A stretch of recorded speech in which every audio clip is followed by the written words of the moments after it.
The medical lab on Zatar Station was always cold, but today it felt colder than usual. Asha walked in, her steps soft, her hands holding a warm cloth and a small bottle of cleaning gel. She wasn't a soldier or a fighter, just a young nurse assigned to low-level duty. But today was different. She had been told to clean the body of a captured human. Not just any human one of the last warriors from Earth. They called him a bounty, as if he was just a prize, a captured beast. But when Asha saw him lying under the thick gray blanket in the corner of the lab, she paused. He looked like he was asleep, almost peaceful. But there was something heavy in the air, something strange. His face was bruised, his jawline sharp, and his body seemed strong, even in sleep. Cables were attached to his arms and chest, and a soft hum came from the healing pod behind him. She had been warned not to speak, not to touch too much. Just clean him and leave. But no one had said he was alive. She thought he would be frozen or unconscious, maybe even dead. Her fingers trembled a little as she pulled back part of the blanket. The skin beneath was warm, firm, with scars that told silent stories. She dipped the cloth in the gel and began wiping his shoulders slowly. Everything was quiet. Only the sound of her breath and the soft rub of cloth against skin. Then something moved. She froze. It wasn't loud, it was a twitch, a soft ripple beneath the blanket, like a breath or a muscle pulling. Her heart started to race. Maybe it was just nerves. She told herself, maybe the healing machine caused it. She leaned closer, gently lifting a corner of the blanket. And then she saw it. His hand moved, fingers curling slightly. And then his eyes opened. They weren't wide or wild, just barely open, dark eyes staring straight at her, dry lips parting as if to speak. "Where am I?" he whispered. Asha gasped and stumbled back, nearly dropping the cloth. His voice was dry, broken, like someone who hadn't spoken in years. She turned to run. But then she heard something that made her freeze. He whispered again, "Asha." She didn't say anything. She hadn't told him her name. How did he know? She looked back, but his eyes had closed again, and his hand had dropped limp. Was it real? Was she imagining things? She backed out of the room, her heart pounding like drums in her ears. She returned to her station and sat down. Still shaking, she thought about reporting it, but what would she say? That a man who was supposed to be unconscious spoke her name. No one would believe her. No one would care. Later that night, she checked the files on him. Name, unknown, race, human. Captured in Sector 7 during final Earth skirmish, he had been listed as non-responsive, but now he wasn't. There was something else too, a mark on his chest, just above the heart. She remembered it clearly now, a strange, glowing symbol. It wasn't a medical mark. It was an Earth Rebellion symbol, the one banned by the Galactic Council. Anyone carrying it was a danger. But the way he looked at her, the way he said her name, it wasn't angry. It felt like recognition, like he knew her somehow. Asha stared at the screen, unsure what to do. She was just a nurse. She had no weapons, no power, no answers. But something had changed in that lab today. Something deep and dangerous had awakened beneath that blanket, and now it had spoken her name. Asha couldn't sleep that night. Her bed felt too hard, the room too quiet.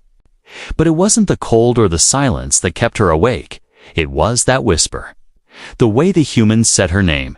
He shouldn't know her. He shouldn't even be awake. She stared at the ceiling, heart racing. Finally, she got up, wrapped her coat tighter, and slipped out of her quarters. The hallway lights were dim, the station on night cycle. No guards near the lab, no cameras watching the back corridor. She hesitated at the door, her hand trembling over the sensor pad. Then it slid open with a soft hiss. Inside, the room was dark, only a faint blue glow from the machines. The blanket was still there, unmoved, but something felt different. She stepped closer, slow and careful. Then she saw it. His eyes were open again, not wide, not afraid, just. Watching her, she froze. But this time, didn't run. "You're back," his voice came. Soft like wind through trees. Asha didn't reply at first. How do you know my name? She whispered. He looked at her, eyes heavy with something she couldn't name. Because I remember, he said. I don't, she replied, stepping closer. I don't know you. Maybe not now, he said. But once you did. She felt a chill run down her arms. His voice didn't sound crazy, it sounded sure, like someone who had seen the truth and accepted it. You were in the labs, he said slowly. When we escaped the first time, what labs? She asked. But inside, something tugged at her, a small ache in her head. Like a memory trying to wake up, he closed his eyes again, his strength fading fast. I need to go, she said quickly, stepping back. If they catch me here, they already know, he said, cutting her off. They're watching, but not for me. What does that mean? She asked, panic rising. He didn't answer. His hand twitched again, weak, but moving. She grabbed it without thinking, and the moment their hands touched, a sharp pulse went through her. Not painful, but electric, like heat and sound and light all at once. She gasped and pulled away. I saw it, he said. Your real name, your past. Stop it, she said firmly, stepping back again. You don't know anything about me. But her voice cracked at the end, because deep down, she wasn't sure anymore. She ran out of the lab, heart pounding.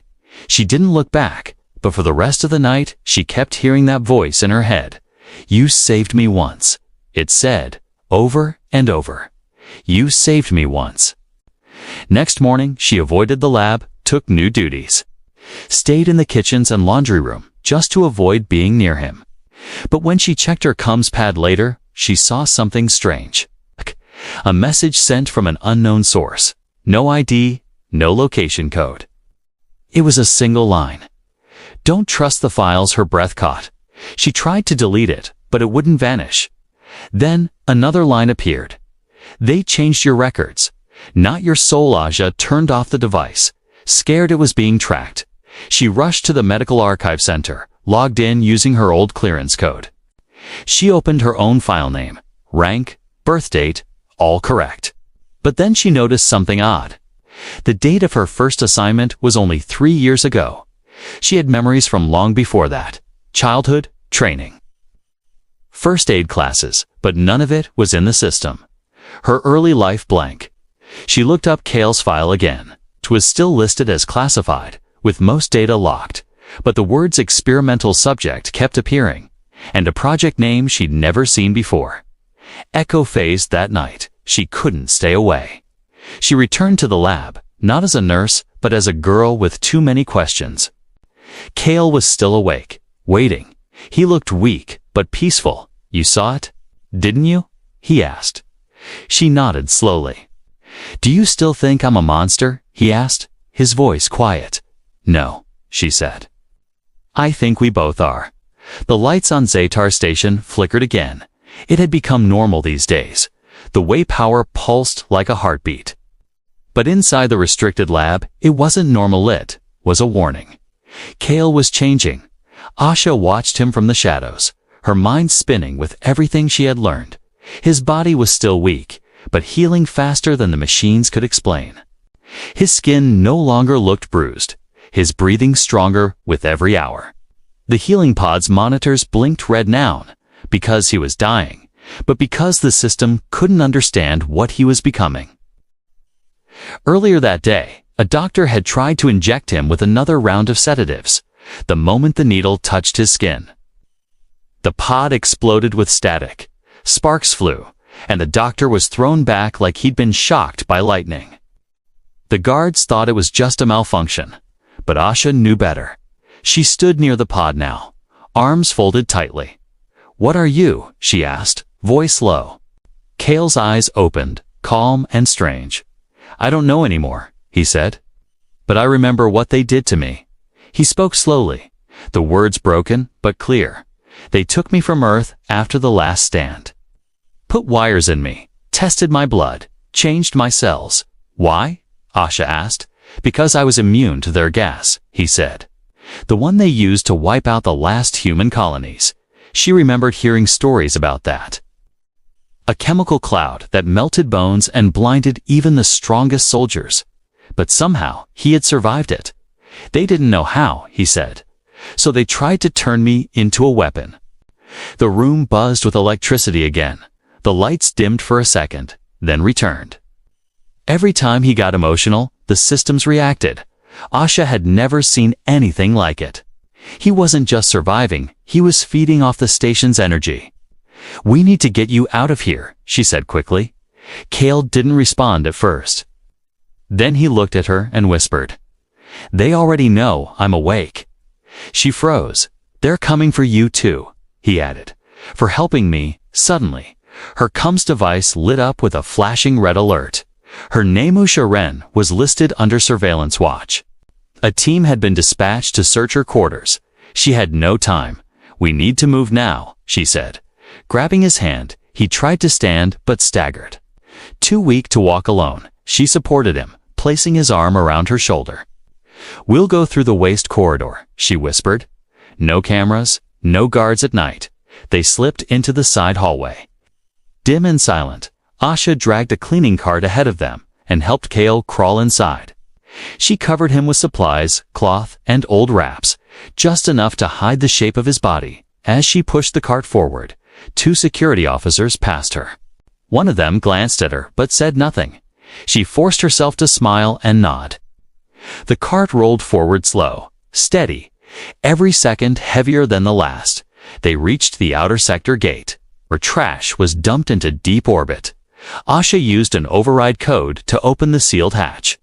She helped Kale out and led him into the old cargo tunnel beyond. It smelled of oil and metal and dust-perfect cover. But just before the tunnel door closed behind them, a noise echoed from the far end. A figure stepped out, tall, wrapped in black armor with no face showing. Asha froze. Kale leaned against the wall, breathing hard. The figure raised a hand. A pulse of blue energy shot out. Asha ducked, pulling Kale down with her. The wall behind them cracked with sparks. The figure didn't speak. Didn't hesitate, moved like a shadow. Silent and fast. Asha grabbed a broken pipe and swung. It hit the figure's side, but bounced off like it struck stone. Kale reached out, eyes glowing faintly, and the air cracked. A shockwave burst from his palm, slamming the attacker into the wall.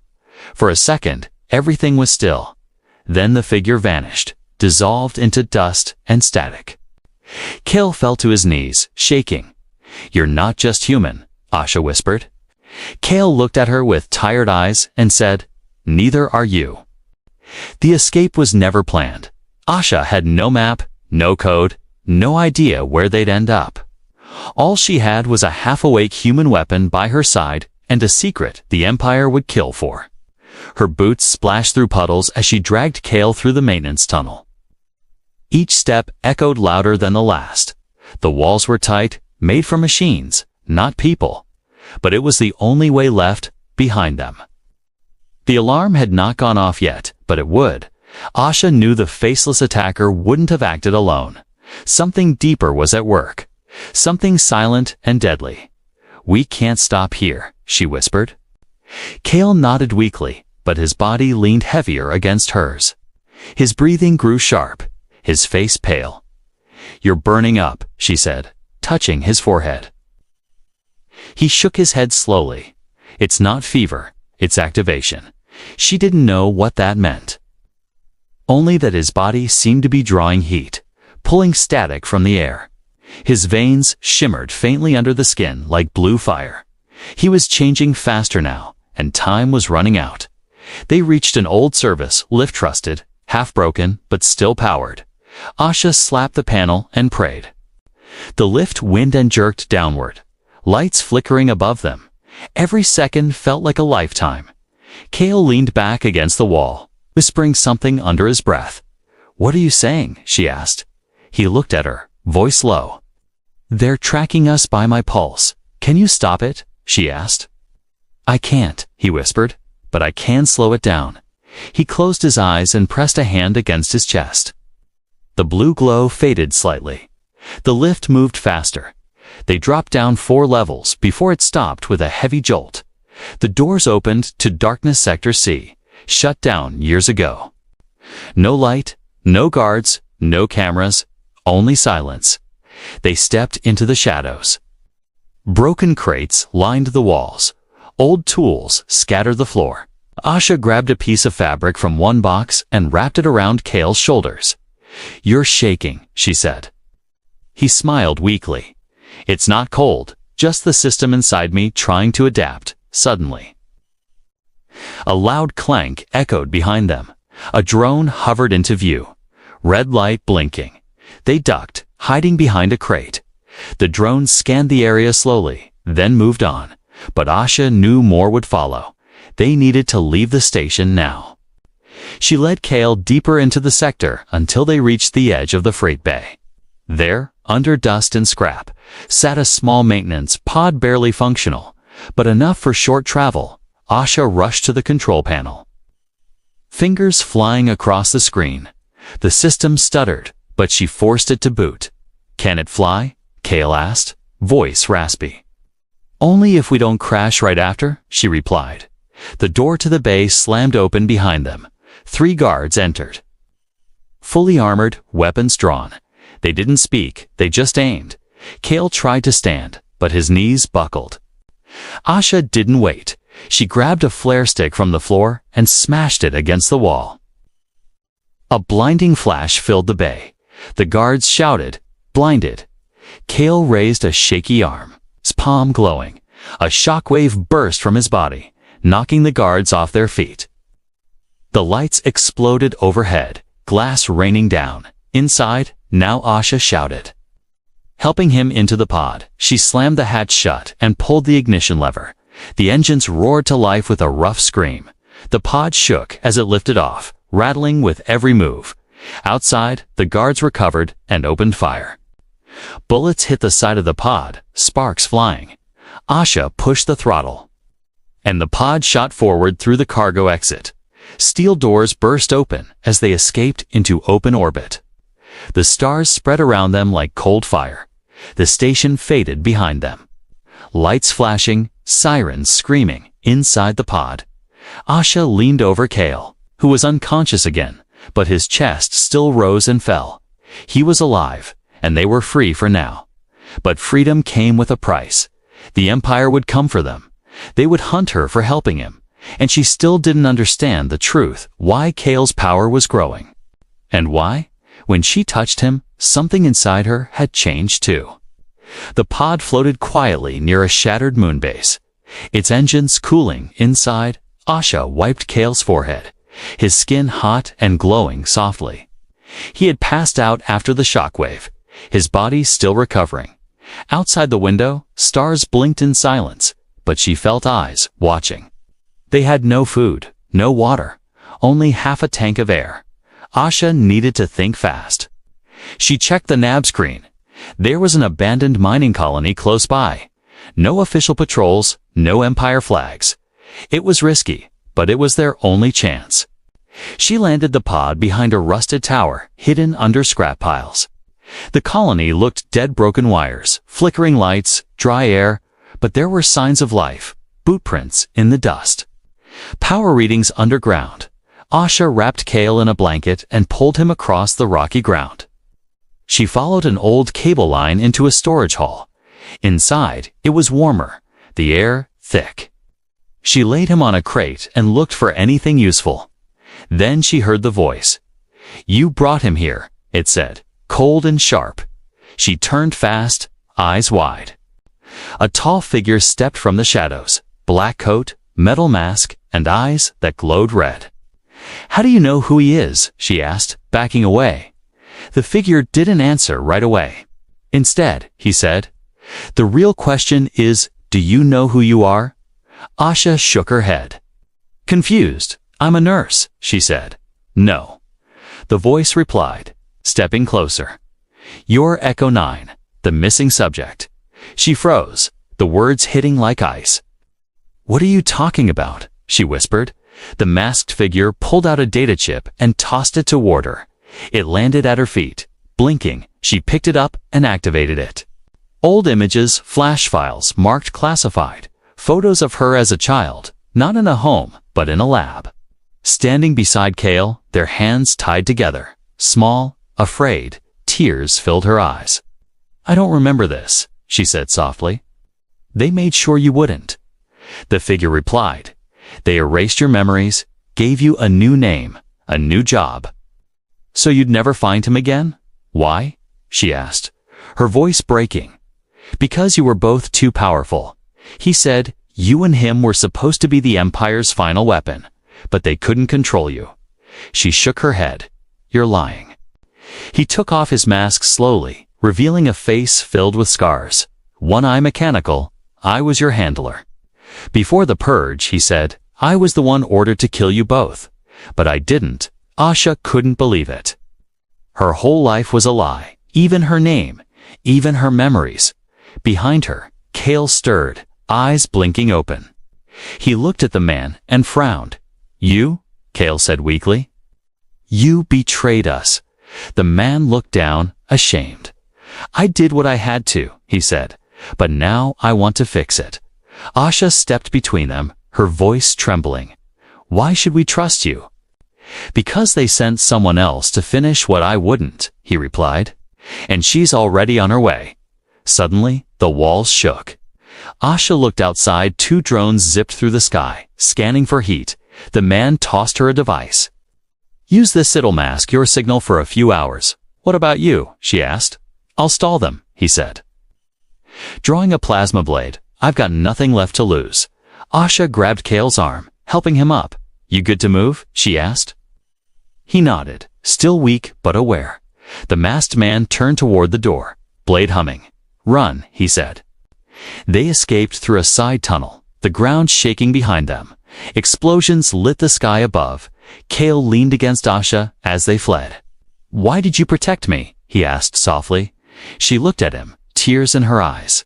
"Because I think I've known you longer than I remember." Asha ran until her legs gave out. They had made it to a hidden cave beneath the colony cliffs. Safe for now, Kale leaned against the cold rock, breathing heavy, skin glowing soft blue in the dark. Asha sat across from him, the data chip still in her hands. Her fingers trembled as she loaded it into her comms pad. The screen blinked, then files unlocked. Images filled the air in front of her. Holograms of children, small, frightened, wearing metal collars. Asha gasped as she saw her own face, only younger. Expression blank. Next to her stood Kale, also younger, but already fierce, eyes burning with silent rage.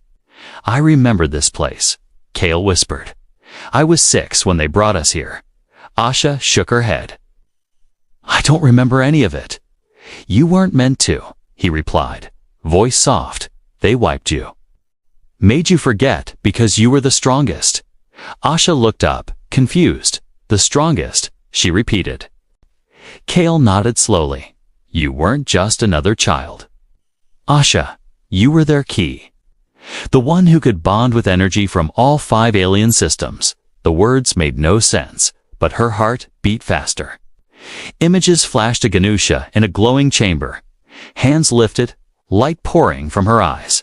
She watched herself burn through a steel door, then faint in a scientist's arms. She turned the screen off, overwhelmed. "That can't be me," she whispered. "But it is," Kale said gently.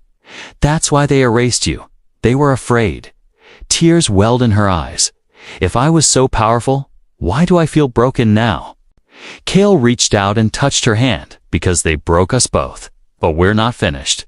A sudden pain shot through her head. She winced, grabbing her temples. A pulse of images hit her mind like a crashing wave. She saw a memory, one she never knew she had. She was younger, maybe 7, standing in a dark hallway. Kale stood in front of her, bleeding from the arm, guards shouting in the distance. He looked at her and said, "If we get separated, find me again." No matter what they tell you, the memory vanished as fast as it came. Her breath shook as she looked at him. "You said that to me," she whispered. "Yes," he replied, voice steady. "And you found me." The cave rumbled slightly, rocks shifting above. They had little time left.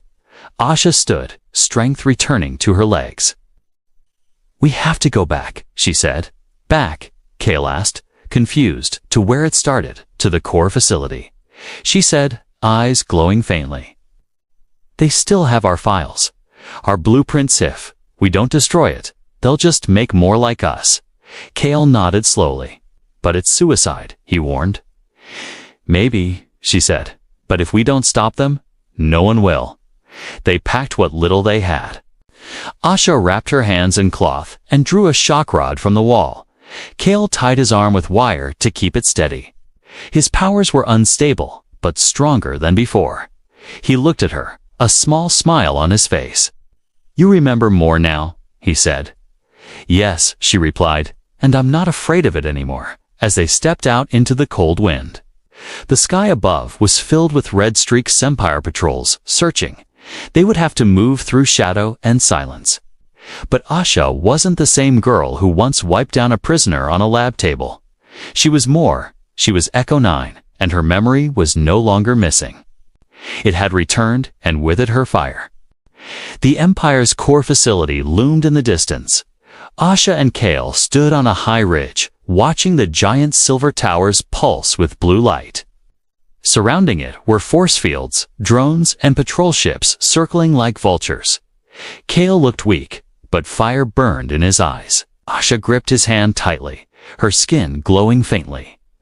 She could feel the storm inside her now, not fear, not confusion, but something ancient and alive. They'll expect me, Kale said. They won't expect me, Asha replied. Together, they moved, staying low in the dark. Asha took the lead, her senses sharper than ever. She could feel the machines before they appeared. Hear the guard steps from hundreds of feet away. Every second, her body changed stronger, faster, clearer. They reached the outer wall, where a control panel blinked red. Asha pressed her hand against it, and the lights flickered. The scanner hissed, then turned green. Kale stared at her in awe. You're syncing with their tech, he whispered. It's not their tech, she said calmly. It was built from us. Inside, the hallways were cold, bright, and empty. Too quiet, Kale's fingers twitched.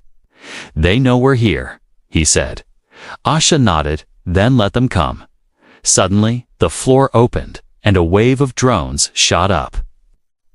Weapons aimed, Kale raised his arm to strike, but Asha stepped forward first. She opened her palms, and a surge of pure energy burst from her skin. The drones froze midair, their systems blinking and crashing. Then one by one, they dropped to the floor like metal rain. Kale stared, stunned. You've fully awakened, he whispered. Asha didn't smile, didn't speak. She could feel the storm beneath her skin now. It didn't burn, it hummed, like it belonged. They pushed deeper inside the facility until they reached a chamber with giant tanks. Inside floated clones copies of Kale and Asha. Dozens of them, half-grown, soulless. They're still making us, Asha said, eyes narrowing. A loud voice echoed above them. You should have stayed buried. A woman dropped down from the ceiling, her armor shining gold. Her face looked like Ush. She's but colder, older, perfect. I'm what you were meant to be, the clone said. No, Asha whispered, stepping forward. You're what they forced me not to be. The clone moved first. A flash of blades and light, Asha blocked with her arms. The shockwave shaking the walls, they clashed again and again, powers ripping through steel. Kale tried to help, but the energy in the room was too wild. It was Asha's fight now. Memories flashed in her mind with each blow being locked away, trained, erased, remade. But she didn't run anymore. She stood her ground, every strike filled with pain and purpose. The clone screamed. You were just a broken version of me. Asha gritted her teeth. Then why am I still standing? She reached deep within, calling the energy that had always waited inside her. The storm exploded, light burst from her body, cracks forming in the walls. The clone was thrown back, her armor shattered. Asha walked forward, glowing like a star. You can't control a storm, she said. Not when it remembers who it is. With one last pulse, she sent a wave of light that tore through the chamber. The tanks cracked, the machines sparked. Us. and the core burned. Everything went white, then quiet. When Kale opened his eyes, he was lying outside the ruins. The sky above was full of smoke and stars. Asha stood nearby, breathing heavy, her body flickering with fading light. "You did it," Kale whispered, crawling toward her. She smiled weakly. "We did it." Her knees gave out, and she fell into his arms. "I'm not like before," she said, her voice barely a whisper. Kale held her tighter. "You're more than before." She looked up at him, tears falling. "Promise me something," she said. "Anything." He replied, "Don't let them forget what we were." "I won't," Kale said, pressing his forehead to hers. "I swear." In the distance, the clone facility collapsed in fire and dust. The Empire would feel this loss for years.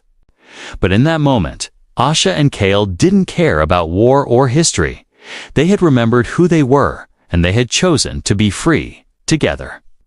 They vanished into the stars, not as weapons, not as clones, but as two souls who found each other again, against all odds.